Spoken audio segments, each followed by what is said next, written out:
Hi friends, welcome back to our channel. Friends, ఈరోజు మన వీడియోలో యోగా డే ఈవెంట్లు మరియు భారత ప్రధానమంత్రి ఆ ఈవెంట్లకు హాజరైన ప్రదేశాలను గురించి తెలుసుకుందాం. ఫ్రెండ్స్, ఈరోజు వీడియోలో ఇది కాంపిటేటివ్ ఎగ్జామ్స్కి యూజ్ అవ్వాలని కోరుకుంటూ వీడియోలోకి వెళ్ళిపోదాం. 2015లో జరిగినటువంటి యోగా డే ఈవెంట్కి గాను ప్రధానమంత్రి గారు న్యూఢిల్లీలో హాజరవ్వడం జరిగింది.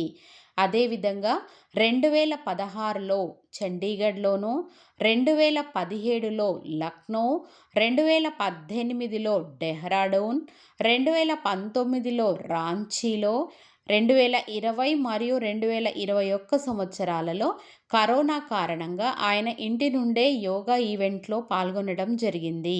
మరియు 2022లో మైసూర్‌లోను, 2023లో న్యూయార్క్‌లోను, అదేవిధంగా రీసెంట్‌గా 2024లో శ్రీనగర్‌లో యోగా డే ఈవెంట్‌లో భారత ప్రధానమంత్రి గారు పాల్గొనడం జరిగింది. Thanks for watching friends. Video నచ్చినట్లయితే లైక్ చేయండి, షేర్ చేయండి, సబ్స్క్రైబ్ చేయడం మాత్రం మర్చిపోకండి. Thank you.